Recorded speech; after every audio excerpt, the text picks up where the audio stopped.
اللہ سبحانہ وتعالیٰ ارشاد فرماتے ہیں کہ میرے خاص بندے، مقبول اور محبوب بندے، ان کی خاص ادائے بندگی نازل کی جاتی ہے، جس کی وجہ سے باوجود خطا کاری کے وہ عطائے خواجگی اور میری یاری سے محروم نہیں ہوتے۔ ایک ادائے بندگی اللہ تعالیٰ قرآن پاک میں نازل فرما رہے ہیں کہ جس ادائے بندگی کی برکت سے باوجود بندوں کو اپنی خطا کاری کے پھر بھی وہ ہماری یاری سے محروم نہیں ہوتے۔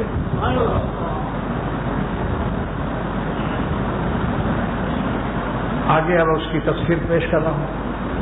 بتاؤ یہ ادائے بندگی سیکھنا ضروری ہے یا نہیں کہ خطا کاری کے باوجود حق تعالیٰ کی یاری سے محروم نہ ہو؟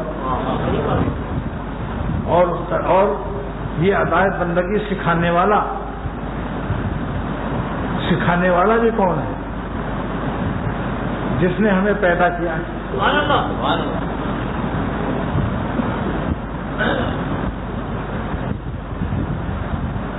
ارشاد فرماتے ہیں والذین اذا فعلوا فاحشہ، جن لوگوں سے ہماری مخلوق میں کوئی زیادتی کر دیتا ہے، کسی کو مخلوق پر ظلم کر دیتا ہے، ماں باپ کے ساتھ بدتمیزی ہو جاتی ہے، بیوی کو بلا ضرورت مجبوری سختی کر دیا، اس کو رلا دیا، پڑوسیوں پر ظلم کر لیا، اپنے بڑوں سے بدتمیزی کر لیا، اور ظلموا انفسہم، یا اللہ تعالیٰ کے حقوق میں، ہمارے حقوق میں مجرمانہ حرکت کر دی۔ اب کوئی کہے کہ بھائی اللہ تعالیٰ نے مخلوق کا حق یہاں کیوں مقدم فرمایا؟ تو بات یہ ہے کہ اللہ تعالیٰ ہماری اذیت رسانیوں سے بے نیاز ہے۔ کوئی آدمی اللہ کو تو نقصان نہیں پہنچا سکتا، یہاں تک کہ اللہ کی ایک ادنا مخلوق ہے سورج، اگر سورج سے لڑ جائے کوئی اور غصے میں اس پر تھوکنا شروع کرے تو سارا تھوک کسی کے منہ پر آئے گا۔ تو جب ایک ادنا مخلوق پر تھوک واپس آ رہی ہے تو پھر اللہ تعالیٰ تک کس کی رسائی ہوگی جو اللہ کو نقصان پہنچا سکے؟ لہذا اللہ نے اپنے حقوق کو ایسے مواقع پر مقدم نہیں کیا، بندوں کے حق کو زیادہ رکھ دیا کہ بندوں کے ساتھ ہمارے بندے اذیت پہنچا سکتے ہیں۔ ایک بندہ دوسرے بندے کو تکلیف دینے پر قادر ہے، ظالم ہو سکتا ہے، لیکن اللہ تعالیٰ پر کوئی ظلم نہیں کر سکتا۔ لہذا حضرت آدم علیہ السلام نے سب سے پہلے یہ تعلیم اپنی اولاد کو دے دی قیامت تک کے لیے کہ جب تم سے خطا ہو جائے تو تم کہو ربنا ظلمنا انفسنا، اے ہمارے رب ہم نے اپنے اوپر ظلم کیا ہے، آپ پر کوئی ظلم نہیں کر سکتا۔ اور یہی علامت ہے لائق اولاد کی۔ بابا آدم علیہ السلام کی دو قسم کی اولاد ہے، لائق اور نالائق۔ اب آپ لوگ کون سی اولاد بننا چاہتے ہو؟ لائق۔ تو مولانا رومی رحمۃ اللہ علیہ فرماتے ہیں کی فرزندان خاص آدمن، جو آدم علیہ السلام کے خاص بیٹے ہیں۔ خاص بیٹے سے کیا مراد ہے؟ لائق بیٹے، کہتے ہیں نا میرا یہ خاص بیٹا ہے۔ کی فرزندان خاص آدمن، آدم علیہ السلام کے خاص بیٹے لائق کون ہیں؟ نفحے انا ظلمنا من دمن، جن سے جب گناہ ہو جاتا ہے تو ربنا ظلمنا کہہ کر رونا شروع کر دیتے ہیں۔ اس ربنا ظلمنا کی برکت سے ان کی دوری اللہ سے جو گناہ سے ہوئی تھی، جو گناہ سے اللہ سے دوری ہوئی تھی، وہ استغفار کی برکت سے، اشک بار آنکھوں کی برکت سے، ندامت کے ساتھ تڑپتے ہوئے دل کی برکت سے پھر ان کی دوری حضوری سے تبدیل کر دی جاتی ہے۔ کے فرزندان خاص آدمن نفح انا ظلمنا من دمن، ربنا ظلمنا کی آواز بلند کرتے ہیں، کیونکہ جو باپ کے طریقے پر نہ چلے وہ کیسا بیٹا ہے؟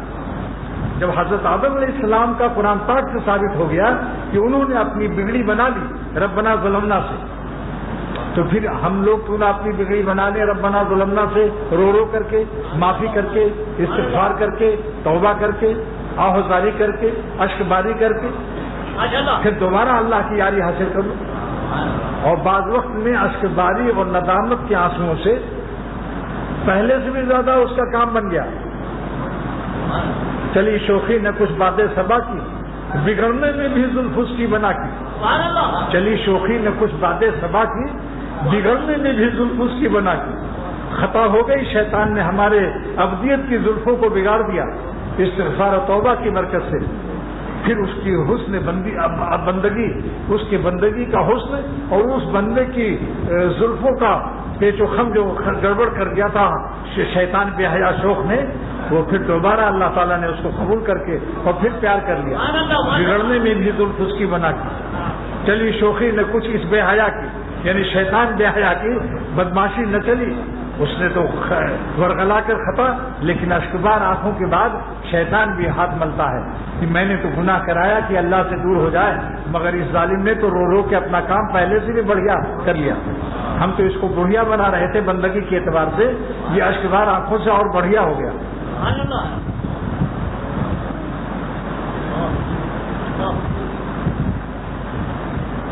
اسی لیے علامہ علوسی سید محمود بغدادی مفتی بغداد رحمۃ اللہ علیہ کی قبر کو اللہ نور سے بھر دے اللہ پاک، سورہ انا انزلنا کی تفسیر میں فرماتے ہیں کہ اللہ تعالیٰ یہ ارشاد فرماتے ہیں بزبان نبوت کہ جب کوئی بندہ اپنے گناہوں پر روتا ہے تو مجھ کو اس کے نادم بندوں کے، گنہگار بندوں کے آنسوؤں سے اور ان کی آہذاری سے اور ان کے گڑ گڑا کر معافی مانگنے کی، رونے کی آواز کو میں اتنا محبوب رکھتا ہوں کہ سارے عالم کی تمام سبحان اللہ کی آوازوں سے مجھے اپنے گنہگار بندوں کا نالہ زیادہ عزیز ہے۔ یہی دلیل ہے کہ اللہ اللہ ہے، کیونکہ دنیاوی بادشاہوں کا اگر استقبالیہ ہو رہا ہو اور اس کی تعریف کی جا رہی ہو، کوئی مسکین آ کر رونے لگے تو پولیس والے کان پکڑ کر اس کو باہر کرتے ہیں، کہتے ہیں تم بادشاہ کے رنگ میں بھنگ ڈالتے ہو، استقبالیہ ہو رہا ہے، کل آنا کسی وقت میں، لیکن اللہ تعالیٰ عین اپنی استقبالیہ میں کہ سارا عالم سبحان اللہ سے اللہ تعالیٰ کا استقبالیہ پیش کر رہا ہے، ساری دنیا کے بندے سجدے میں سبحان اللہ، سارے عالم میں آواز آ رہی ہے، مگر اللہ تعالیٰ فرماتے ہیں کہ سبحان اللہ کی آوازوں کے استقبالیے سے مجھے زیادہ عزیز ہے کہ کوئی بندہ گنہگار رو رہا ہو اور میں اس کی خطاؤں کو معاف کر دوں۔ لعنین المذنبین احب الیہ من زدل المسبحین، الفاظ نبوت کے ہیں اور حدیث قدسی ہے کہ گنہگاروں کا گڑ گڑا کر رونا مجھ کو زیادہ محبوب ہے سبحان اللہ استقبالیہ کی آوازوں سے۔ یہی دلیل ہے کہ اللہ تعالیٰ اللہ ہے، اس کو اپنی استقبالیہ کی کوئی پرواہ نہیں، اس کی عظمت ہمارے سبحان اللہ کہنے سے بے نیاز ہے۔ سارا عالم جتنے دنیا بھر کے کافر سب ولی اللہ ہو جائیں، توبہ کر کے مسلمان ہو جائیں، رات بھر سجدے میں روتے رہیں، تو اللہ تعالیٰ کی عظمتوں میں ایک ذرہ اضافہ نہیں ہو سکتا، اور اگر ساری دنیا نافرمان ہو جائے، کافروں سے بھر جائے، تو اللہ کی عظمت کو ایک ذرہ نقصان نہیں پہنچا سکتا۔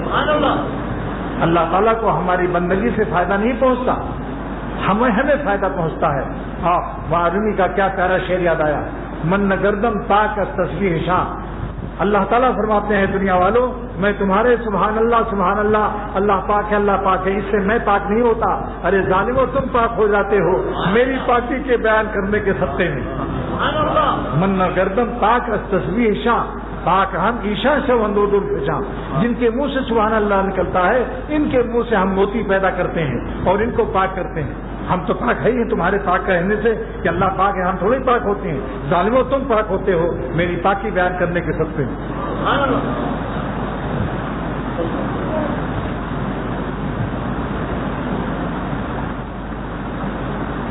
تو اللہ سبحانہ تعالیٰ نے ہمیں قرآن پاک میں اپنے کمال رحمت کے دریائے نیگرا فال غیر محدود سے یہ ایک نسخہ بتایا کہ میرے خاص محبوب پیارے جو ہیں اگر ان سے کوئی خطا ہو جاتی ہے، دو قسم کی، مخلوق میں آپس میں ظلم کر لیں یا میرے حقوق میں ظلم کر لیں، نمازی نہ پڑھیں، تو ان میں کیا شان پیدا ہوتی ہے۔ مقبولیت کی علامت دیکھیں، اللہ کے مقبول بندوں کی علامت بیان ہو رہی ہے، بارگاہ مقبولیت سے قرآن پاک کی آیتوں سے اطلاع دی جا رہی ہے۔ والذین اذا فعلوا فاحشۃ او ظلموا انفسهم، جنہوں نے مخلوق پر ظلم کیا یا اللہ تعالیٰ کے حقوق میں ظالمانہ اور کوتاہیاں کر دی، ذکر اللہ، تو یہ اللہ کو یاد کرتے ہیں۔ مخلوق کا حق مقدم کیا گیا ہے بعض وقت پر، جیسے فرض نماز ایک آدمی پڑھ رہا ہے اور ایک اندھا جا رہا ہے، کنواں سامنے ہے، اگر یہ نیت توڑ کر کے نہیں بچاتا تو کنویں میں گر کے مر جائے گا، تو حکم یہ ہے کہ اے میرے بندے میری نماز چھوڑ دے، تیری نماز سے میں بے نیاز ہوں، مگر میرے بندے کی جان بچا لے۔ نماز کی تلافی تو بعد میں تو کر لے، قضا کر لے، دوبارہ پڑھ لے، نماز تو دوبارہ پڑھ لے، اگر وہ مر گیا تو کیا ہوگا؟ اسی لیے میں کہتا ہوں کہ اللہ تعالیٰ عقل سلیم عطا فرمائے اور فہم سلیم عطا فرمائے۔ بہت سے لوگوں کو دیکھتا ہوں سبحان اللہ تسبیحات میں اتنا درد دل سے روتے ہیں دعاؤں میں، مگر جب اللہ کی مخلوق کا معاملہ آتا ہے تو قصائی کی طرح گفتگو کرتے ہیں، جس قدر قساوت قلب سخت دلی سے جواب تلخ دیتے ہیں کہ تعجب ہوتا ہے کہ یہ شخص کیا اللہ کا پر فدا ہوا۔ اللہ پر فدا ہونا اسی کا قبول ہے جو اللہ کے بندوں پر بھی فدا ہوتا ہو۔ یہ کیسی فدا کاری ہے کہ ابا کی دوستی اور ابا کی اولاد پر ظلم، ربا سے دوستی اور ربا کے بندوں پر ظالمانہ رویہ، اپنے غضب کا انتقام لینے کے لیے تتیا کی طرح بھیڑ کی طرح بھیڑے ہوئے ہیں، بھیڑ کی طرح بھیڑے ہوئے ہیں اس کو تتیا کہتے ہیں۔ تتیا پیلی پیلی ہوتی ہے، وہ ویسے ہی بعض لوگوں کا مزاج ہے۔ ڈاکٹر عبدالحی صاحب رحمۃ اللہ علیہ نے فرمایا کہ آنند باغ کی مسجد میں نے اثر پڑھی، کسی ضرورت سے گئے تھے تو ایک نوجوان رو رو کے دعائیں مانگ رہا تھا۔ میرے دل میں خیال آیا کہ یہ تو بڑا ولی اللہ معلوم ہوتا ہے، جوانی میں اللہ پر فدا ہو رہا ہے۔ میں نے سوچا ابھی اس سے میں بھی دعا کرا لوں۔ اتنے میں ایک بڑے میاں جن کو کم نظر آتا تھا وہ گزرتے ہوئے ان کے ذرا سا لگ گیا نوجوان صاحب سے، انہوں نے دعا آہوزاری چھوڑ کر کہا ابے وہ اندھے نظر نہیں آتا؟ دیکھا آپ نے، ایسے ہی شیطان ہوتے ہیں بعض لوگ کہ ان کی آہوزاری دیکھیں تو آپ سمجھ لیں کہ باعزت بستانی سے کم نہیں چلتا، لیکن اللہ کی مخلوق کو معاف کرنا اور وہاں شفقت و پیار کرنا، وہاں حلیم الطبع رقیق القلب اور رحیم المزاج بننا ان کو نصیب نہیں۔ زمانہ گزر گیا سمجھاتے سمجھاتے، لیکن یہ بھی شکر ہے، غنیمت ہے کہ اگر بعد میں وہ معافی مانگ لے۔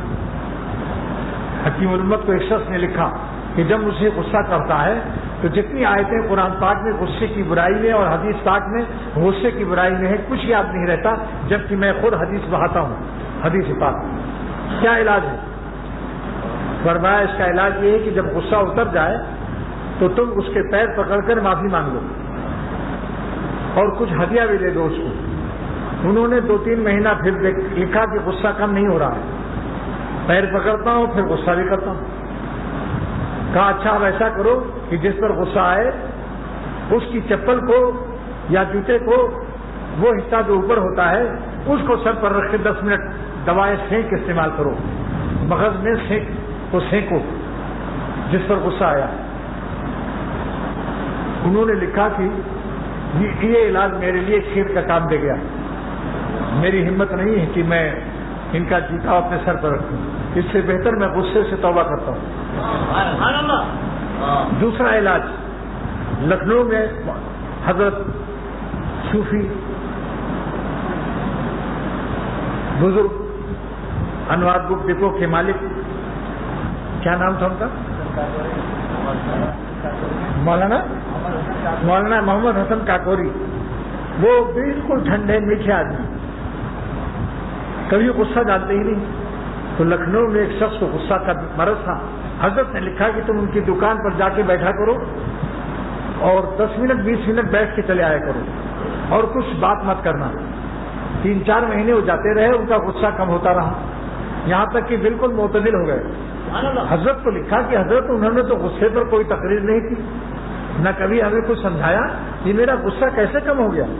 فرمایا کہ حضرت مولانا صوفی محمد حسن کاکوری کے مزاج پر شان رحمت، شان حلم، شان کرم غالب ہے۔ ان کے دل میں جو حلم و کرم اور شان رحمت وہ تمہارے دل میں منتقل ہو گیا۔ صحبت کا یہ اثر ہوتا ہے۔ دیسی آم پر کوئی تقریر لنگڑا آم نہیں کرتا، لیکن قلم کھانے کے بعد لنگڑے آم کی لذت، خوشبو سب دیسی آم میں آ جاتی۔ ایسی ان اللہ والوں کے پاس بیٹھو جن کے مزاج پر شان رحمت، شان شفقت، شان کرم کا غلبہ ہو، انشاءاللہ چند دن کے بعد آپ کا غصہ ٹھیک ہو جائے گا۔ تو اللہ سبحانہ وتعالیٰ ارشاد فرماتے ہیں والذین اذا فعلوا فاحشۃ ظلموا انفسهم، اس کے معنی یہ ہے کہ خطا ہونا برا نہیں ہے، خطا تو بری چیز ہے، لیکن اگر خطا کے بعد توبہ نصیب ہو جائے تو وہی خطا خیر بن جائے۔ خیر الخطائین التوابون، سرور عالم فرماتے ہیں صلی اللہ علیہ وسلم بہترین خطا کار وہ ہے جو توبہ کر لیتے ہیں۔ خیر الخطائین، بھائی شراب میں آپ نے سرکہ ڈال کر شراب کی شرابیت ختم کر دی، اب آب شر ختم ہوا، آب خیر ہو گیا وہ شراب کے معنی آب شر، جب آپ نے سرکہ ڈال دیا اور اس کا نشہ ختم ہو گیا، اب وہ آب شر جو ہے آب خیر ہو گیا۔ ایسی توبہ کی کیمیکل ڈالنے کے بعد توبہ استغفار اور آنسوؤں کی، گنہگاروں کی ندامت کے آنسوؤں کی کیمیکل سے حضور فرماتے ہیں صلی اللہ علیہ وسلم کہ تمہاری خطائیں صرف معاف نہیں ہوتی بلکہ تم بہترین خطا کار ہو جاؤ گے۔ خیر الخطائین التوابون۔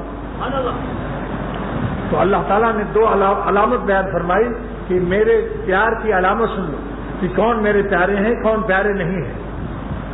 پیارے وہ ہیں جن کو توفیق ہو جائے کہ وہ مجھے خطاؤں کے حالت میں یا خطاؤں کے بعد ذکر اللہ، وہ اللہ کو یاد کرتے ہیں، چاہے بندوں کا حق مارا ہو یا اللہ کے حق میں نالائقی ہوئی ہو، نماز روزہ چھوڑ دیا ہو، تو ذکر اللہ اللہ تعالیٰ کو یاد کرتے ہیں۔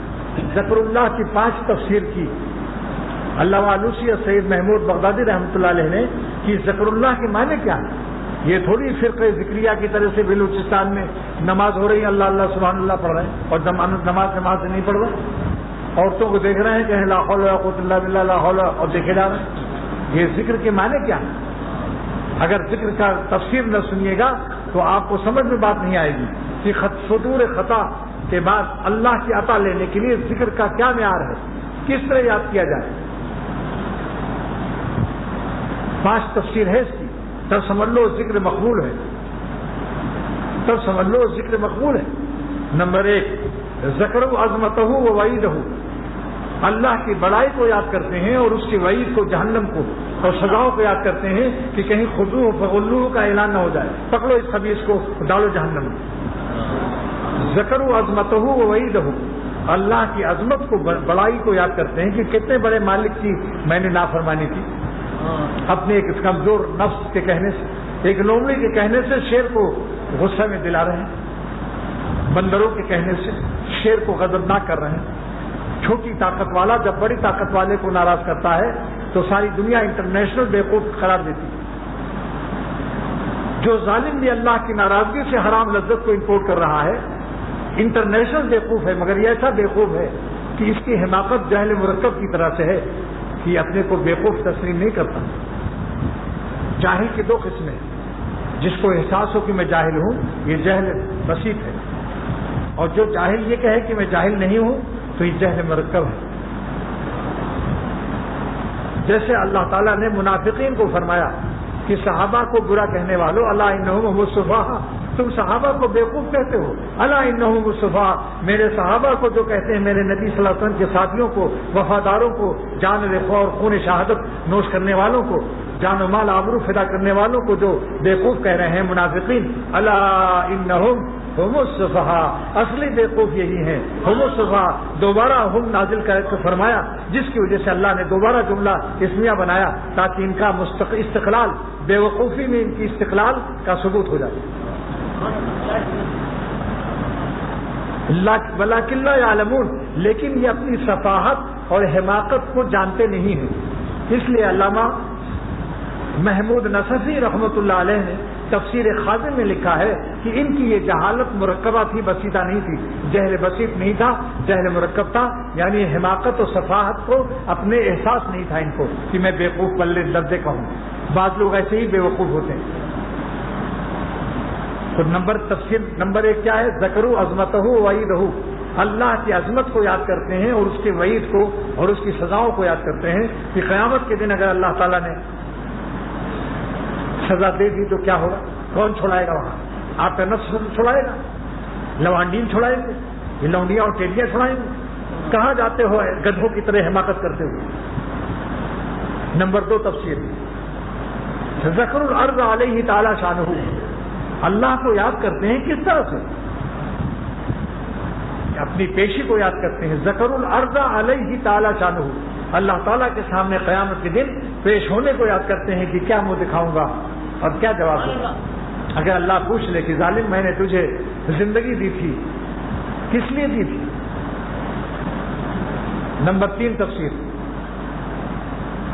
ذکروا سوالہ بذنبہ یوم القیامہ، اللہ کو یاد کرتے ہیں، اللہ کے سوال کو یاد کرتے ہیں. ذکروا سوال اللہ تعالی شانہ یوم القیامہ، اللہ کے سوال کو یاد کرتے ہیں کہ جب اللہ پوچھے گا کہ بہت ٹیڈیوں کو دیکھتے تھے، نمکین لوڈوں کو، خبیث کہیں کا نالائق مردود، پکڑو اس خبیث کو جہنم میں ڈالو. یہ آنکھیں میں نے تم کو اس لیے دی تھی، مادرزاد اندھا پیدا کرتا تو خبیث کہاں سے دیکھتا تھا؟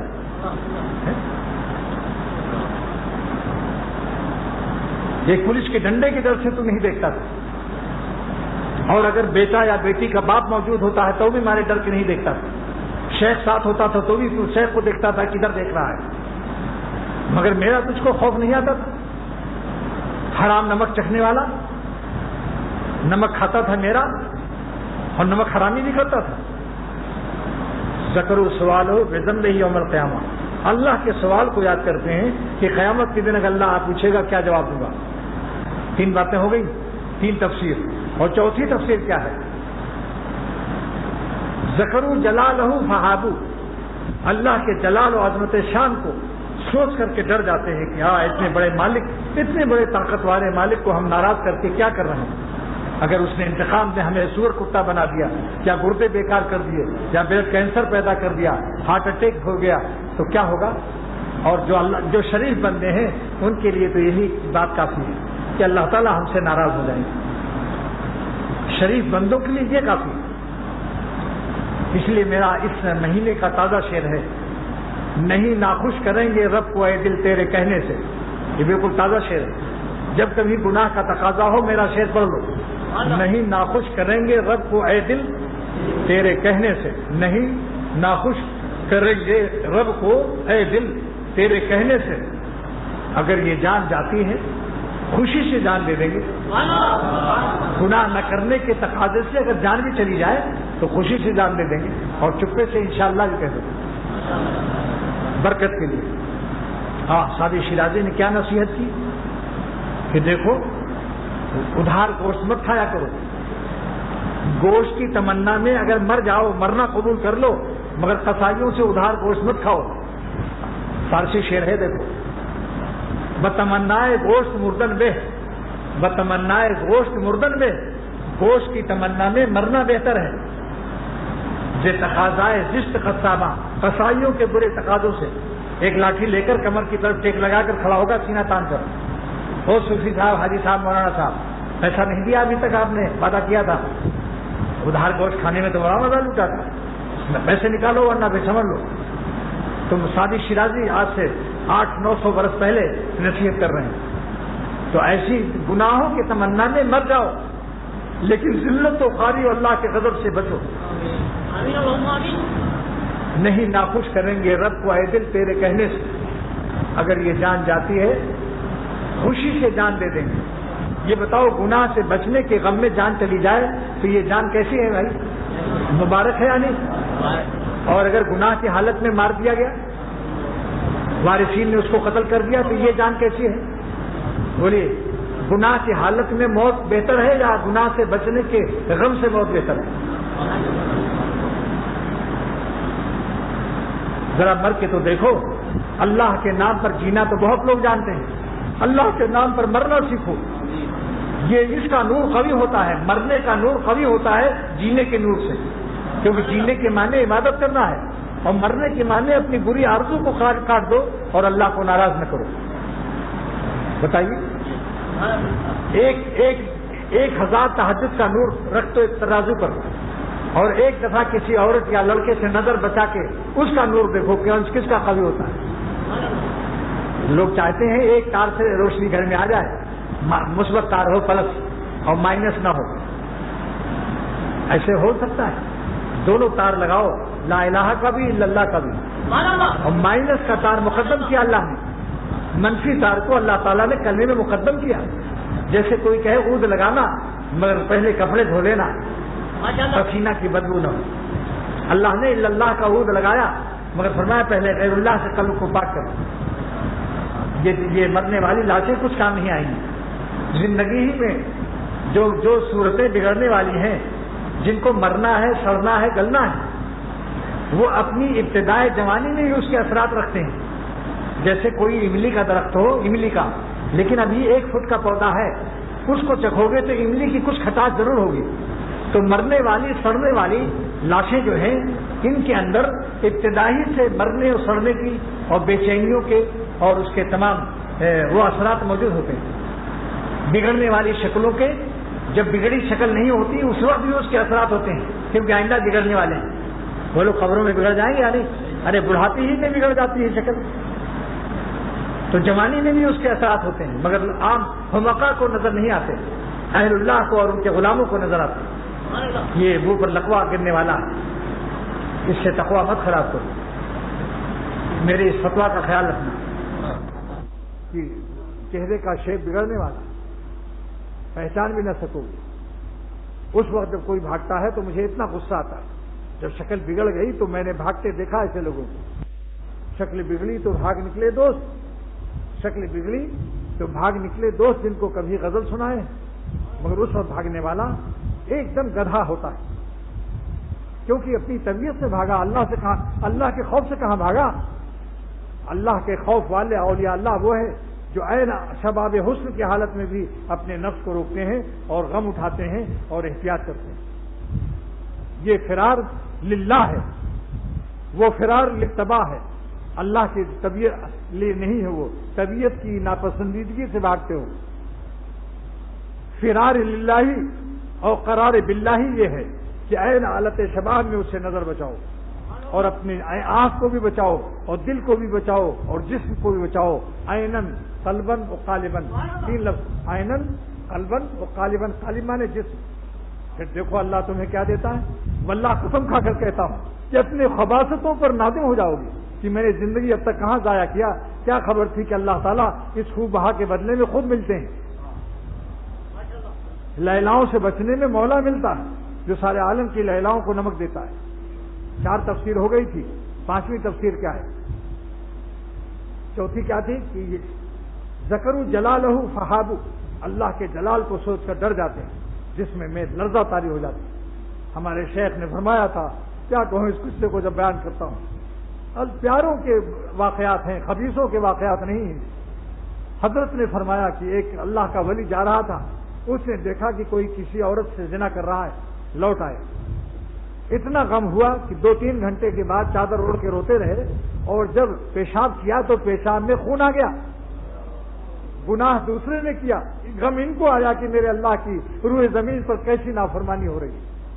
یہ ہے اللہ والے۔ آج اتنا غم تو خود بدماشوں کو نہیں ہے، خبیث اعمال کے بعد بھی اتنا غم نصیب نہیں ہے، مگر اللہ والوں کے نشانی کو سمجھو۔ ذکروا جلالہ فہابوا، چوتھی تفسیر ہے کہ اللہ کو یاد کرتے ہیں، اللہ کی جلال و عظمت کو ڈر جاتے ہیں۔ 5ویں تفسیر کیا ہے؟ ذکروا جمالہ فہابوا، اللہ کے جمال کو سوچتے ہیں، ساری لیلاؤں کو حسن اللہ دیتا ہے۔ منی اور حیض کے مٹیریل پر کیا شکل بنا کر بےحد نطفہ را صورت چوں پری، نطفہ ناپاک کو پری جیسی شکل دیتا ہے۔ تو جو اللہ سارے حسینوں کو نمک دیتا ہے، ذکروا جمالہ فاستحیوا، شرما جاتے ہیں کہ میں اپنے اللہ سے ایسے اللہ ایسا پیارا اللہ کو کیسے میں نے چھوڑ کر دوسری طرف نظر کر دیا، شرماتے ہیں۔ حیا آتی، مگر حیا آنے کے بعد اتنی حیا بھی نہ آئے کہ پھر توبہ بھی نصیب نہ ہو، توبہ کرتے شرما جاؤ، ایسی حیا جائز نہیں۔ حیا وہ ہے کہ جو گناہ کرنے سے بچا لے، اور توبہ کرنے سے جو روکے وہ حیا نہیں، شیطانی کیفیت ہے۔ مولانا شاہ محمد احمد صاحب رحمۃ اللہ علیہ کا شعر ہے، حیا آتی ہے تیرے سامنے میں کس طرح آؤں، حیا آتی ہے تیرے سامنے میں کس طرح آؤں، نہ آؤں تو دل مستر کو لے کر پھر کہاں جاؤں۔ اے اللہ، اگر تیرے پاس رونے کے لیے اور توبہ کرنے کے لیے نہیں آؤں گا تو کون سا ٹھکانہ ہے؟ سوا نیک کاروں کے نہ پوچھے اگر تو، سوا نیک کاروں کے، سوا نیک کاروں کے، سوا نیک کاروں کے اگر تو کسی کو نہ پوچھے کہاں جائے بندہ گنہگار تیرا۔ لیکن اس ذکر کی قبولیت کی ایک علامت اور ہے، ذکر اللہ فاستغفروا لذنوبہم، تو اپنے گناہوں سے معافی مانگتے ہیں، یعنی کہ بس اللہ اللہ کر رہے ہیں، سبحان اللہ ذکر ہو رہا ہے، استغفار کی توفیق ہوتی ہے، اللہ سے معافی مانگتے ہیں اپنے گناہوں کی، اور اس عقیدے سے معافی مانگتے ہیں وَمَن يَغْفِرُ الذُّنُوبَ إِلَّا اللَّهُ کہ اللہ کے سوا میری خطاؤں کو کوئی اصرار نہیں کرتے. استغفار کی توفیق ہوتی ہے، اللہ سے معافی مانگتے ہیں اپنے گناہوں کی اور اس عقیدے سے معافی مانگتے ہیں وَمَن يَغْفِرُ الذُّنُوبَ إِلَّا اللَّهُ کہ اللہ کے سوا میری خطاؤں کو کوئی معاف نہیں کر سکتا. یہ عقیدہ کی تعلیم بھی استغفار کے آداب میں سے. جس کو مغفرت کی دینا ہے، جن کو استغفار قبول فرمانا ہے، وہ ہمیں آداب استغفار سکھا رہے ہیں کہ جب ہم سے معافی مانگا کرو تو اس عقیدے اور یقین کے ساتھ معافی مانگو کہ لا یغفر الذنوب الا اللہ فاستغفروا لذنوبہم ومن یغفر الذنوب الا اللہ، اور ہمیں اللہ کے علاوہ کون معافی دے سکتا ہے. یہ عقیدہ ہو کہ سوائے اللہ کے دروازے کے اور ہمیں کوئی معاف کرنے والا نہیں. ومن یغفر الذنوب الا اللہ ولم یصروا علی ما فعلوا وهم یعلمون، اور یہ گناہوں پر اصرار نہیں کرتے کیونکہ جانتے ہیں کہ گناہ سے ہم اللہ سے دور ہو جائیں گے. وهم یعلمون کیا مطلب؟ کیا کوئی نہیں جانتا کہ میں گناہ کر رہا ہوں؟ لہذا اس کی تفسیر یہ ہے، اللہ والوسی فرماتے ہیں کہ یہ حال معرض تعلیل میں آیا ہوا ہے. فإن الحال قد يجيء في معرض التعلیل. کیا مطلب؟ کہ استغفار کی علت یہ ہے، عدم اصرار کی علت یہ ہے کہ وہ اپنے گناہوں کے عذاب اور اس کی برائی کو سمجھتے ہیں.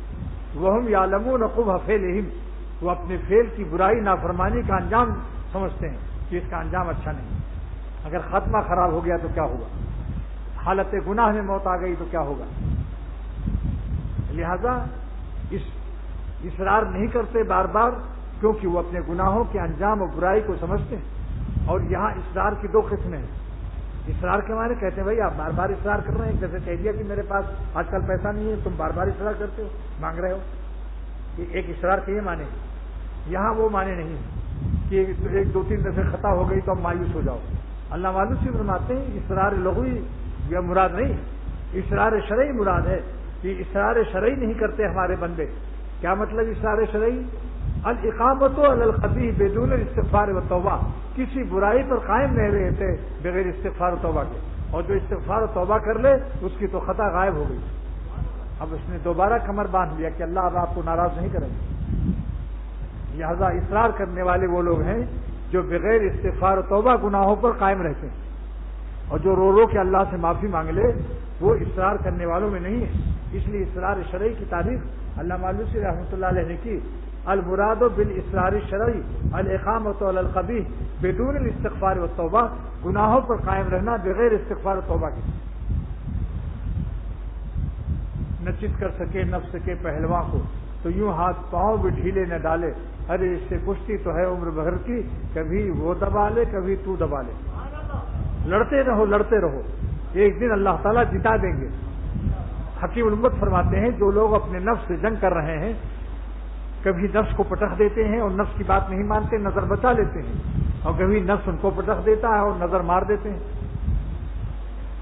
تو فرمایا کوشش کرتے رہو، مایوس نہ رہو، زندگی بھر کی کشتی لڑتے رہو نفس سے. نہ چت کر سکے نفس کے پہلواں کو تو یوں ہاتھ پاؤں بھی ڈھیلے نہ ڈالے، ارے اس سے کشتی تو ہے عمر بھر کی، کبھی وہ دبا لے کبھی تو دبا لے. اور طبیعت کی روز زور پر ہے تو رک، نہیں تو یہ سر سے گزر جائے گی. ذرا دیر کو تو ہٹا لے خیال، یہ ندی چڑھی ہے اتر جائے گی. میں نے کہا جب گناہوں کے خیالات کا غلبہ ہو اکیلے مت رہو، فوراً بھاگو نیک دوستوں میں چائے پینے شروع کر دو. وہ نیک دوستوں کے پاس جاؤ جو خشک قسم کے نہ ہو، ورنہ وہاں سے بھی نفس بھگا دے گا، یہاں تو کچھ نہیں ملے گا. ایسے دوستوں سے ملو جو تمہیں ایک پیالی چائے کینیا والی پلا دیں، جیسے میر صاحب. مگر اکٹھے بہت سے لوگ نہ آنا ان کے پاس، ورنہ ان کی پتی ہی ختم ہو جائے گی. دینی دوستوں میں مل جاؤ، ہنسو بولو، انشاءاللہ اس کا دیکھنا تجربہ. اکیلے مت رہو کیونکہ سیلاب آ رہا ہے، اکیلے مقابلہ نہیں کر سکتے. جب کئی مومن مسلمان بیٹھ جائیں گے تو اس سیلاب کا رخ موڑ دیں گے، کیونکہ ہر مومن کے ساتھ اللہ ہے، نسبت مع اللہ ہے. تو جب کئی مومن بیٹھ گئے تو اللہ تعالیٰ کی طاقت ہدایت کی زیادہ ہو گئی. میرے شیخ شاہ عبد الغنی رحمۃ اللہ علیہ فرماتے تھے کہ ایک عورت نے ایک عورت سے پوچھا، بہن رے بہن فوج کسے کہیں ہیں؟ اس نے کہا ارے تو فوج نہیں سمجھتی، ارے میرا مرد ہوا تیرا مرد ہوا اس کا مرد ہوا اس کا مرد ہوا. یوسف کے شوہر مل گئے، فوج تیار ہو گئی. تو جب کئی مسلمان بیٹھ جائیں گے نیک بندے، انشاءاللہ آپ دیکھیں گے اسی وقت کہ اللہ کی رحمت نازل ہو جائے گی اور طاقت آ جائے گی. بس اب اذان ہوگی، اور اذان کے بعد کچھ لوگوں نے دعا کے لیے لکھا ہے. ان کی بیٹی سخت علیل ہے، عطاء الرحمان، اللہ ان کی بیٹی کو صحت دے.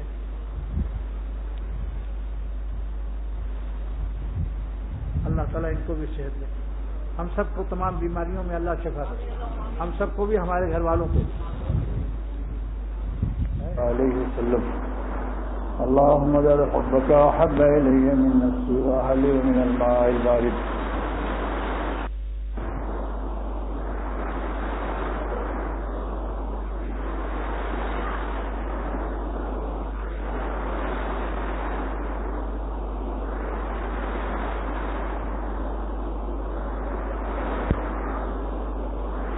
حضرت حکیم الامت مجدد ملت مولانا اشرف علی صاحب تھانوی رحمۃ اللہ علیہ نے فرمایا کہ اللہ تعالیٰ کی محبت اور عشق الہی اور سرور عالم صلی اللہ علیہ وسلم کا عشق بھی وہی معتبر ہے جو سنت کے راستے سے حاصل ہو. اگر حضور صلی اللہ علیہ وسلم کے طریقے سے ہٹ کر طبلہ سارنگی اور گانے بجانے سے تڑپ پیدا ہو اور روح میں عشق الہی پیدا ہو تو یہ عشق الہی. آپ اعلان فرما دیں کہ فتبعونی، میری اتباع کرو، یحببکم اللہ، اللہ تمہیں پیار کرے گا. جس کا ترجمہ حضرت شاہ فضل الرحمان گنج مراد آبادی رحمۃ اللہ علیہ فرمایا کرتے تھے کہ اللہ تعالیٰ نے اپنے پیارے نبی صلی اللہ علیہ وسلم سے اعلان کرا دیا کہ میری چال چلو، میری چلن چلو. ہمارا پیارا نبی ایسا پیارا ہے کہ اس کی چلن پر جو چلتے ہیں ان پر بھی ہم کو پیار آتا ہے، ہم ان کو بھی اپنا پیارا بنا لیتے ہیں. آپ دنیاوی دیکھیے، دنیاوی محبت میں کسی کا ایک بیٹا ہو اور اسی بیٹے کی چال کی طرح کوئی دوسرے محلے کا لڑکا چل رہا ہو تو بابا کہتا ہے دیکھو آج یہ میرے بیٹے کی طرح چل رہا ہے. تو حضور صلی اللہ علیہ وسلم اتنے پیارے ہیں کہ ان کی چلن جو بھی چلتا ہے اللہ کے ہاں محبوب ہو جاتا ہے. آج حضور صلی اللہ علیہ وسلم کی عشق و محبت کا یہ حال ہے کہ آپ کے سنت کے طریقوں پر صحابہ نے جیسے آپ کی محبت کیا، صحابہ کے طریقے کو چھوڑ کر جو اللہ جن سے راضی ہو گیا، اللہ تو اپنے نبی سے راضی ہے مگر صحابہ کے لیے بھی فرما دیا ہے رضی اللہ عنہم ورضوا عنہ. اللہ صحابہ سے راضی ہو گیا اور صحابہ اللہ سے راضی ہو گئے. تو ان کا راستہ کتنا مستند ہے. شاعر کہتا ہے لوٹ آئے جتنے فرزانے گئے، لوٹ آئے جتنے فرزانے گئے تاب منزل صرف دیوانے گئے. لوٹ آئے جتنے فرزانے گئے تاب منزل صرف دیوانے گئے. مستند رستے وہی مانے گئے، مستند رستے وہی مانے گئے جن سے ہو کر تیرے دیوانے گئے. یہ ہے صحابہ اس راستے سے گزرے ہیں. بتاؤ کوئی سی صحابی نے حضور صلی اللہ علیہ وسلم کا جلوس اور بیند بازے کے ساتھ گانا بجانا یہ سب کیا؟ آہ نکلتی ہے آج ان نالائقوں پر، جاہلوں پر. اور عقل میں ذرا بھی نور نہیں، نمازوں کی کوئی پرواہ نہیں. نمازوں کا وقت آ رہا ہے اور پیر صاحب بھی گھوڑے پر بیٹھے ہوئے ہیں اور طبلے سرنگیوں کی آوازیں چل رہی ہیں اور دھن پر، بیند بازے کی دھن پر نعت شریف ہو رہی ہے. آپ بتاؤ یہ کون سا عشق ہے بھائی؟ کیا صحابہ نے ایسا کیا کبھی؟ نماز فرض کی فکر نہیں. اور یہ کیا ہے؟ یہ محض ایک تماشا ہے، کھیل کود ہے. اس کو سنت کے راستے سے کوئی تعلق نہیں. اگر یہ عبادت ہوتی تو صحابہ اس کو ضرور اختیار کرتے. جو جان دے سکتے ہیں، شہید ہو سکتے ہیں، وہ یہ بیند باجا اور جلوس نہیں نکال سکتے. بتاؤ جان دینا زیادہ مشکل ہے یا یہ سب کام؟ لیکن آج افسوس ہے کوئی پوچھتا بھی نہیں کہ کیا طریقہ ہمیں حضور صلی اللہ علیہ وسلم کی محبت کا سب سے اعلیٰ طریقہ یہی ہے کہ جن لوگوں نے داڑھیاں نہیں رکھی وہ ربیع الاول میں داڑھیاں رکھ لیں.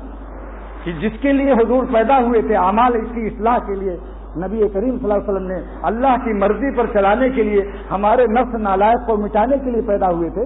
تو اگر اس مبارک مہینے میں محبت کا حق ادا کرنا ہے تو جنہوں نے داڑیاں نہیں رکھی وہ داڑیاں رکھ لیں، جن کے پیجامے ٹخنے سے نیچے ہیں. بخاری شریف کی حدیث کا اعلان، ما اسفل من الکعبین من الازار فی النار، جن کا ٹخنا چھپا ہے جہنم میں جلے گا. آج ٹخنے اونچے کر لو، 5 وقت کی نماز کا ارادہ کر لو. بیویوں کو اگر پٹائی کر رہے ہو اسے توبہ کر لو. جتنے ظلم ہیں، اغوا، تاوان، برائے تاوان، قتل، خون، ان چیزوں سے توبہ کر لو تو حضور صلی اللہ علیہ وسلم کی روح مبارک کو کتنی خوشی ہوگی. مگر برائے اصلاح عمل کے آج حضور صلی اللہ علیہ وسلم کی محبت کا یہ حق سمجھا جا رہا ہے کہ بین بازے لائے جا رہے ہیں اور کیا کیا کیا تماشے ہو رہے ہیں یہ، اور نماز کا کوئی فکر نہیں. کیا بات، یہاں تک کہ میرے علم میں توثیق سے آئی ہے کہ شراب پی کر کے قوالی پڑھی گئی رات بھر اور عشاء کی نماز نہیں پڑھی، اور میرا گھر اسی کے پاس میں تھا ایک زمانے میں. کسی نے عشاء نہیں پڑھی، رات بھر قوالی کی شراب پی کر کے. یہ جو سر ہلاتے ہیں بار بار رات بھر، ایسے تھوڑی ہلتا ہے. اتنی طاقت کہاں سے آتی ہے بھائی؟ ڈسکو ہے، ڈسکو وسکو. افسوس کی بات ہے یا نہیں بتاؤ؟ اسلام اس کا نام ہے. اسلام وہی ہے جو حضور صلی اللہ علیہ وسلم نے ہمیں عطا فرمایا. اسلام وہی ہے جو حضرات صحابہ نے کیا ہے. حضرات صحابہ کے طریقے میں دیکھو، جس چیز کو صحابی نے سمجھا ہو وہی حدیث کا مفہوم معتبر ہے. اگر صحابہ نے اس حدیث سے یہ مفہوم نہیں سمجھا اور اس پر عمل نہیں کیا تو آج کا کوئی ملا یہ کہہ دے کہ میں نے سمجھا ہے، غلط سمجھتا ہے. آپ سے میں پوچھتا ہوں، حضرات صحابہ سے بڑھ کر حضور صلی اللہ علیہ وسلم کی حدیث کو کوئی سمجھنے والا ہے آج کل؟ دیکھو، حضور صلی اللہ علیہ وسلم کو وہی آئی کہ آج فلانی قبر میں عذاب ہو رہا ہے، آپ کوئی شاخ ہری ٹہنی گاڑ دیں تو ان کا عذاب میں تخفیف کر دی جائے. آپ نے 2 شاخ گاڑ دی. یہ وہی الہی سے خاص ان دونوں قبروں کے لیے ہے. اس کے بعد صحابہ نے اس کو سنت نہیں قرار دیا. حضرت ابوبکر صدیق نے اور حضرت عمر فاروق نے، حضرت سیدنا عثمان، حضرت علی، تمام رضی اللہ تعالیٰ عنہ اجمعین نے کسی صحابی کی قبر پر بھی یہ شاخ نہیں گاڑی کہ ہمارے نبی نے گاڑا تو ہم بھی گاڑیں. صحابہ نے کیا سمجھا کہ وہی الہی سے جن کی قبروں کے لیے ہے یہ حکم خاص ہے، سب کے لیے نہیں ہے. لہذا صحابہ سے بڑھ کر جو سمجھ کر میں ریونین فرانس میں ایک شخص کی والدہ کا انتقال ہوا، وہاں کے بعض لوگوں نے شاخیں میں نے اکھڑوا کے پھینک دیا. میں نے کہا حضرات صحابہ نے جب نہیں کیا تو کیا صحابہ سے زیادہ تم سمجھتے ہو اے مولیو؟ لہذا سمجھ لو، حدیث کا مفہوم وہی معتبر ہے جو حضرات صحابہ نے سمجھا. ان سے زیادہ ہمیں عقل و فہم جن کی تعریف خدا نے کی ہو، جن سے اللہ راضی ہوا ہو، تو پھر ان کے کام کیسے ہوں گے سوچو. جو کام کیجیے، خوشی میں، غمی میں، ختمہ میں، عقیقہ میں، شادی میں، بیاہ میں، میت مرنے والوں کے ساتھ ہمیشہ علماء سے پوچھو کہ حضرات صحابہ نے کیا عمل کیا، حدیثوں سے حضرات صحابہ نے کیا سمجھا. بس سمجھ لو اس کو. مستند رستے وہی مانے گئے جن سے ہو کر تیرے دیوانے گئے. جن کو اللہ نے اپنی خوشیوں کا سند دے دیا، رضی اللہ خوش ہو گیا ان سے. تو جن کے اعمال پر اللہ نے خوشیوں کا اعلان کر دیا، آپ ان کی عمل کرتے ہو، ان لوگوں کی بات مانتے ہو جن کے لیے آیت نازل نہیں ہوئی، رضی اللہ عنہم ورضوا عنہ. بتاؤ کون مستند عمل ہے جس پر رضی اللہ؟ صحابہ کے اعمال کو پوچھو علماء. عقل میں اگر ذرا ہو تو خود سمجھ جاؤ گے کہ فرض نماز غائب اور بین بازے بج رہے ہیں اور نعت شریف پڑھی جا رہی ہے. یہ کیا ہے عشق؟ یہی رسالت کا. سرور عالم صلی اللہ علیہ وسلم نے بخاری شریف کی حدیث میں پڑھایا، ارشاد فرمایا کہ داڑھیوں کو بڑھاؤ، مونچھوں کو کٹاؤ. آج دیکھ لو الٹا معاملہ ہے، مگر بعض لوگ مونچھیں کٹا چکے ہیں، 50% نمبر لے چکے ہیں، مگر 50% نیچے غائب ہے. ذرا سا ہمت کر لو، یہی کام آئے گا. مشیا نہ کام دے گی، گلوا نہ کام دے گا. یہ پوربی زبان ہے، یہ اعظم گڑھ بلیا گورکھپور کی زبان ہے. یہ مشیا نہ کام دے گی، یہ گلوا نہ کام دے گا. گال داڑھی بغیر تیرے کچھ بھی نہ کام دے گا. بلکہ اس نے کہا داڑھیا بغیر تیرے کوئی بھی نہ کام دے گا. قیامت کے دن دوستو نہ جانے بولا لے کیا کس گھڑی تو رہ جائے تکتی کھڑی کی کھڑی. یہ مت سوچو کہ اور بڈھے ہو کر رکھ لیں گے داڑھی. ڈاکٹر جاوید صاحب یقین ماڈل اسکول کے پرنسپل، ابھی اسی ہفتے میں اچانک ان کا ہاتھ فیل ہو گیا، نماز کی حالت میں دورہ پڑا، اسپتال تک جا نہیں سکے. نہ جانے بلا لے پیا کس گھڑی تو رہ جائے تکتی کھڑی کی کھڑی. آہ درد سے کہتا ہوں، واللہ آپ کی بھلائی کے لیے کہتا ہوں، آپ کی عزت اکرام کو سراخوں پر رکھتے ہوئے کہتا ہوں کہ جو میں کہہ رہا ہوں نبی پاک صلی اللہ علیہ وسلم کی شکل بنا لو. کیونکہ حدیث میں ہے کہ اگر کسی کو رونا نہ آئے تو رونے والوں کی شکل بنا لے. ابن ماجہ شریف کی حدیث ہے. تو معلوم ہے شکل بھی کام دے جاتی ہے. کم سے کم قیامت کے دن آپ یہ کہہ سکیں گے تیرے محبوب کی یارب شباہت لے کے آیا، حقیقت اس کو تو کر دے میں صورت لے کے آیا. چاروں اماموں کا اجماع ہے، واجب ہے منڈانا بھی حرام، کترانا بھی حرام، ایک مشت تینوں طرف سے واجب ہے، کوئی اس میں گنجائش نہیں. اور اگر قبر میں جنازہ اتر گیا تو یہ گال آپ کے کیڑے کھا جائیں گے اور فیلڈ اور کھیتی کی زمین بھی چھن جائے گی، پھر کہاں غلہ بو ہوگی. حضور صلی اللہ علیہ وسلم کی کھیتی کہاں لگاؤ گے؟ سکھوں سے سبق لو. یہ ظالم سکھ اپنے گرو نانک کی محبت میں داڑھی رکھتے ہیں. ایک سکھ بھی ایسا نہیں ملے گا جو داڑھی منڈائے. آج امت محمد صلی اللہ علیہ وسلم کو کیا ہو گیا ہے کہ اپنے پیغمبر کی محبت میں شکل نبی پاک کی نہیں بات اور سمجھتے ہیں کہ میری شکل خراب معلوم ہوگی. میں قسم کھا کر کہتا ہوں کہ داڑھی رکھنے کے بعد بتانا کہ ہمیں اب کیسی شکل معلوم ہوتی. افتخار سید ہیں یہاں؟ اگر ہو تو کھڑے ہو جائیں اور قریب آؤ. راستہ دو ان کو, جلدی جلدی راستہ دو ان کو.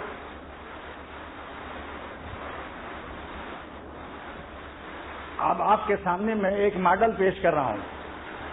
یہ داڑھی ان کی نہیں تھی اور یہ اولمپک ہاکی کے کھلاڑی کے کپتان ہیں اور اخبارات میں آپ نے ان کا نام بھی سنا ہوگا, سید افتخار سید. لیکن میرے کہنے سے اللہ نے توفیق دی, میرے کہنے میں کچھ نہیں. قسم کھا سکتا ہوں کہ میرے کہنے میں کوئی چیز نہیں جب تک اللہ کا فضل نہ ہو. انہوں نے ہمت کر کے رکھ لی. اب انہی سے پوچھو کہ چاروں طرف ان کو عزت مل رہی یا نہیں, ان کی شکل کیسی لگ رہی بھائی بتاؤ. اور یہ خود مجھ سے کہتے ہیں کہ جدھر جاتا ہوں وہی میرے شاگرد کھلاڑی اب ہم کو صوفی صاحب, حاجی صاحب میرے لیے دعا کرنا ذرا. اب دعا کرا رہے ہیں اور پہلے کوئی دعا بھی نہیں کراتا تھا. اس لیے کہتا ہوں کہ بتاؤ عزت ملی, چہرہ بھی کیسا پیارا لگ رہا ہے. ارے اگر نبی کی شکل اگر حضور داڑھی رکھنے سے شکل خراب لگتی تو اللہ اپنے پیغمبروں کو حکم نہ دیتا کہ داڑھی رکھو. آپ بتاؤ اپنے پیاروں کی شکل آپ خراب کرنا چاہتے ہو؟ بولو بھائی. تو معلوم ہوا کہ داڑھی اللہ کے پیاروں کی شکل ہے. بیٹھ جاؤ, اب یہیں بیٹھ جائیے آپ. تو آج اس مبارک مہینے میں سرور عالم صلی اللہ علیہ وسلم کی عشق و محبت کا حق میں آپ لوگوں سے نہایت درد دل سے فریاد کرتا ہوں کہ حضور صلی اللہ علیہ وسلم کی محبت میں آج کے مبارک دن میں اس مبارک مہینے میں کچھ ارادے اچھے کر لو. اے داڑھی نہ رکھنے والوں, ہمت سے رکھ لو.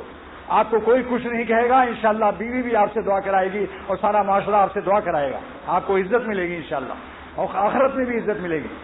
اور اے پیجامہ سے ٹخنے چھپانے والوں, آج ارادہ کر لو کہ حضور صلی اللہ علیہ وسلم کی اس مبارک پیدائش کے مہینے میں آج سے ہم اپنا ٹخنا نہیں چھپائیں گے پیجامے سے یا لنگی سے. ارادہ کرو بھائی. نمبر 3, آج سے ہم کسی ٹیڈی کو اور ٹیڈوں کو اور حسینہ کو اور حسین کو نہیں دیکھیں گے. اپنی نظر کی حفاظت کریں گے, کیونکہ بخاری شریف کی حدیث ہے زنا العین النظر. نظر بازی زنا ہے آنکھوں کا. یہ بیوقوف لوگ کہتے ہیں کہ لو نہ دو, دیکھ تو لو. سبحان اللہ. یعنی کیا مطلب کہ جب ہم کچھ گناہ نہیں کرتے تو دیکھنا میں کیا حرج ہے؟ دیکھنے ہی کے لیے تو حضور فرما رہے ہیں صلی اللہ علیہ وسلم. میں تو الفاظ نبوت بھی پیش کر رہا ہوں کہ زنا العین النظر, عورتوں کو دیکھنا یہ آنکھوں کا زنا ہے. ایسی ان لڑکوں کو جو بیریش ہیں شہوت کے ساتھ, وہاں شہوت کی بھی قید ہے. تو جو لوگ جس گناہ میں مبتلا ہیں, آج حضور صلی اللہ علیہ وسلم کی محبت میں, سرور عالم صلی اللہ علیہ وسلم کی محبت میں آج ارادہ کر لو دل میں پکا, جس کو جس گناہ کی عادت ہو. جو بڑی بڑی موچ رکھتے ہیں, سرور عالم فرماتے ہیں صلی اللہ علیہ وسلم کہ میری شفاعت ان کو نصیب نہیں ہوگی. عبارت نبوت بھی, الفاظ نبوت بھی پیش کرتا ہوں. من طول شاربہ, جو لمبی موچ رکھے گا جس کے کنارے بھی چھپ جائیں, لم ینل شفاعتی, میری شفاعت نہیں پائے گا. بتاؤ موچھوں سے فائدہ ملے گا یا شفاعت نبی سے فائدہ ملے گا؟ لہذا آج جتنے حاضرین ہیں جن کی داڑھیاں ہیں مگر ایک مشت نہیں ہے, کٹانا بھی حرام ہے. گناہ کبیرہ سے اللہ کے ولی نہیں ہو سکتے ہو. جن کو خوش کر رہے ہو واللہ یہ قبروں میں کچھ کام نہیں دیں گے. جن کو خوش کرنے کے لیے اللہ تعالیٰ کو اور سرور عالم صلی اللہ علیہ وسلم کو ناخوش کر رہے ہو, کیا دبو بنے ہوئے ہوگے, لوگ کیا کہیں گے. افسوس, ایک شخص نے لکھا کہ امت کو کہ مجھے ڈر لگتا ہے کہ داڑھی رکھ لوں گا تو لوگ مذاق اڑائیں گے, مجھے لوگوں سے ڈر لگتا ہے. فرمایا تو بھی تو لوگ ہے, لگائی تو نہیں ہے. ارے لوگوں سے تو لگائی ڈرتی ہے, ظالم تو بھی لوگ ہے. مردانہ وار اعلان کر دے کہ میں مرد ہوں, میرے قبر میں کوئی بھی کام نہیں آئے گا, قیامت کے دن کوئی بھی کام نہیں آئے گا. لہذا دنیا والوں سن لو, کہاں تک ضبط بے تابی, کہاں تک پاس بدنامی, کلیجہ تھام لو یارو, یا اب ہم داڑھی رکھتے ہیں. کہہ دو کہ تم میری داڑھی تم کو گڑتی ہے تو آنکھیں بند کر لو, مگر مجھے اپنے اللہ کو دکھانا ہے, سرور عالم صلی اللہ علیہ وسلم کو دکھانا ہے. کیا مخلوق سے ڈر ہے؟ مخلوق سے جو ڈرتا ہے ابھی خدا کا عاشق نہیں ہے. اللہ تعالیٰ نے اپنے عاشقوں کی تعریف میں فرمایا لا یخافون لومۃ لائم, جو میرے عاشق ہیں وہ مخلوق سے نہیں ڈرتے. کسی کی ملامت کا خوف نہیں کرتے.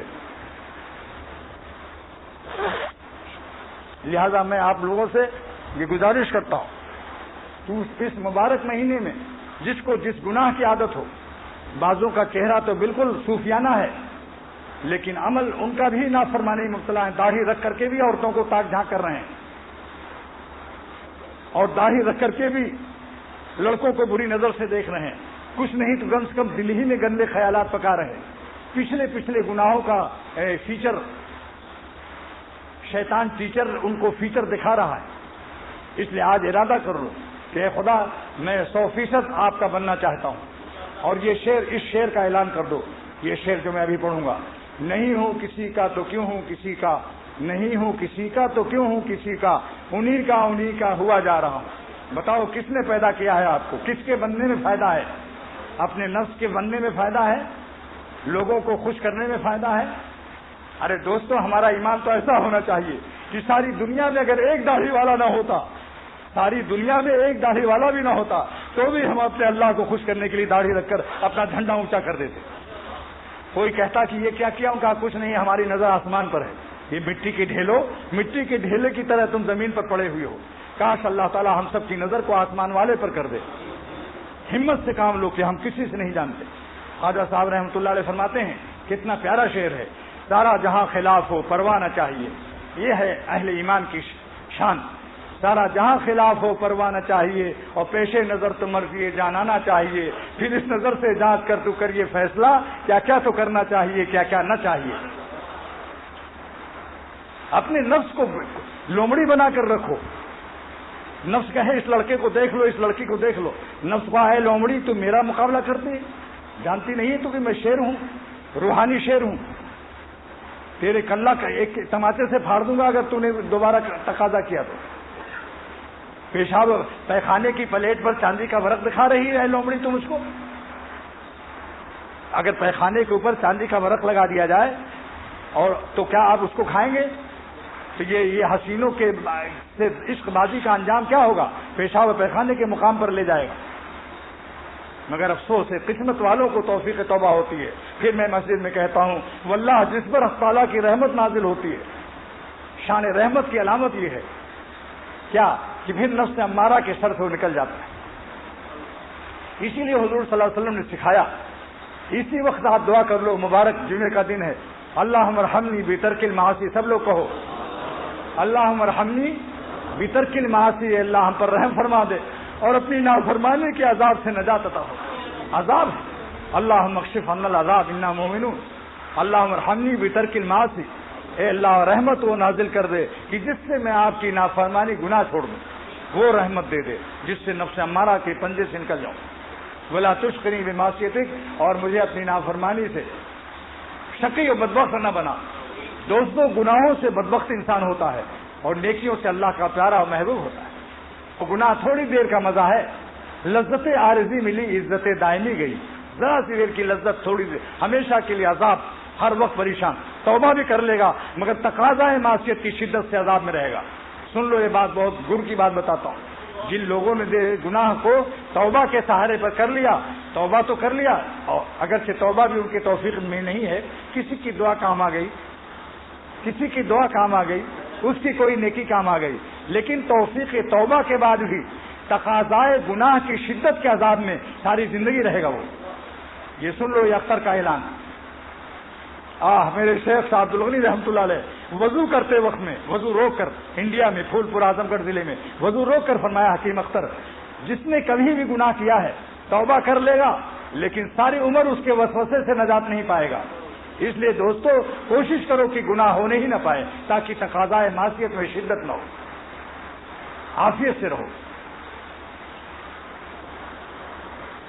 نمبر 2 یہ عرض کرنا تھا کہ حکیم الامت مجدد ملت مولانا اشرف علی صاحب تھانوی رحمۃ اللہ علیہ فرماتے ہیں کہ ذکر میں مزہ آئے نہ آئے، ذکر بے لذت بھی آپ کو ولی اللہ بنا دے گا اور صاحب نسبت بنا دے گا.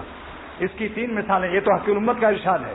مولانا گنگوہی رحمۃ اللہ علیہ فرماتے ہیں قطب العالم کی تشویش و خیالات اور وساوس کے ساتھ بھی ذکر کرو، یہ بھی نفع سے کم نہیں، کامیاب ہو جائے گا. اب اس کی 3 مثالیں. نمبر 1، مکے شریف میں دکاندار 10 حاجیوں میں گھرا ہوتا ہے اور سموسا اور وہ جو ہے اس کا وہ ڈبل روٹی کھاتا رہتا ہے، اس کو اتنی فرصت نہیں ہے کہ سکون سے کھائے. 10 گاہکوں میں گھرا ہوا ہے، کسی کو رومال پکڑا رہا ہے، کسی کو تسبیح، کسی کو مصلی، اور کھایا جا رہا ہے، لیکن اس کھانے سے اس کی صحت قائم ہوتی یا نہیں؟ ورنہ حج کے سیزن میں، موسم حج میں 4 مہینہ نہ کھائے تو رہے گا زندہ؟ تو معلوم ہے زندگی ایمانی کے لیے بھی ذکر حالت تشویش میں بھی مفید ہے. ایمانی حیات کے لیے حالت تشویش، حالت وساوس، حالت خیالات کے ہجوم خیالات میں بھی آپ ذکر جاری رکھو، آپ کی حیات ایمانی کی ضمانت و کفالت کے لیے کافی. ایک مثال ہو گئی نا. نمبر 2 مثال، 100 روپیہ کا ایک خوراک خمیرہ بنوایا، موتی کا، اصلی موتی، 100 روپے کی ایک چمچی، آدھی چمچی، اور آپ نے منہ میں جب ڈالا تو اچانک کسی نے خبر کر دیا، کوئی تشویش اور خیالات میں آ گئے آپ. لیکن جب حلق سے وہ اتر گیا خمیرہ تو اپنا کام موتی دکھا جائے گا یا نہیں؟ یا اس وقت دل حاضر نہیں تھا آپ کا، کچھ ضروری کام پیش آ گیا، اچانک آپ اس کو سوچنے لگے، لیکن دل حاضر نہیں، دل میں تشویش، وساوس و خیالات، اس کے باوجود وہ خمیرہ کام دکھائے گا یا نہیں؟ جب دل میں اتر جائے گا تو اللہ کا نام اتنا بڑا ہے. جب موتی و بادام اور سوپ اثر کر دیتا ہے تو اللہ تعالیٰ سب سے بڑے مالک ہیں، ان کا نام نکل جائے بس وہ کام دکھا جاتا ہے. حاجی امداد اللہ صاحب رحمۃ اللہ علیہ کو ایک شخص نے لکھا کہ آپ کا بتایا ہوا ذکر کر رہا ہوں لیکن کوئی نفع نہیں معلوم ہوتا. حضرت نے لکھا، ظالم، یہ کم نفع ہے کہ اتنے بڑے مولا کا تو نام لیتا ہے؟ کیسی بات. 2 مثال ہو گئی نا، 2 مثال.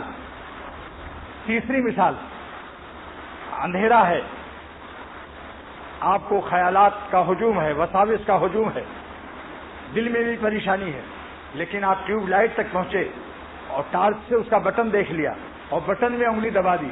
جب آپ نے انگلی دبائی ٹیوب لائٹ کی بٹن پر، سوئچ پر، تو آپ کی جتنی سوچ تھی، تمام سوچ اور فکر و پریشانی وساوس کے باوجود ٹیوب لائٹ جلے گی یا نہیں؟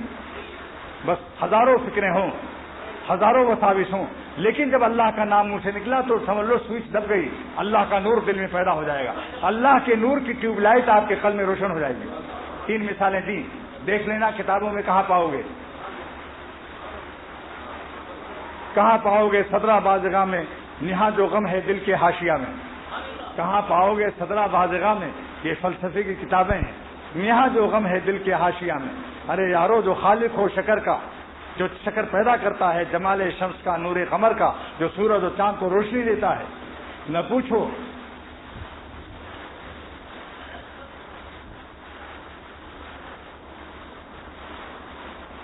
نہ پوچھ پھر لذت ذکر خدا کو، خدا کی حلاوت نام پاک کبریا کی، اللہ کے نام کی مٹھاس کو کیا کہتے ہیں؟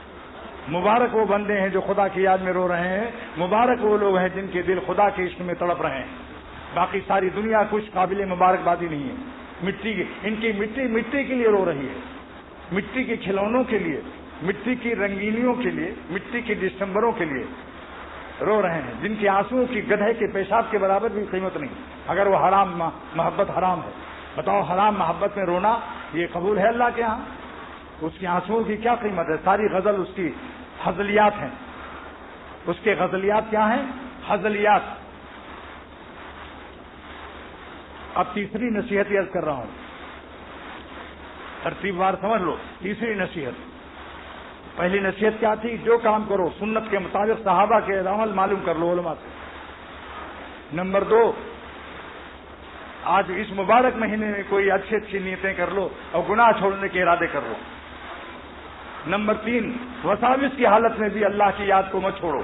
یہ کام دکھا جائے گا اپنا. وساوس کی حالت میں ٹیوب لائٹ جل جاتی ہے، اللہ کے نور کی ٹیوب لائٹ آپ کے دلوں میں جل جائے گی، ولی اللہ ہو جاؤ گے انشاءاللہ.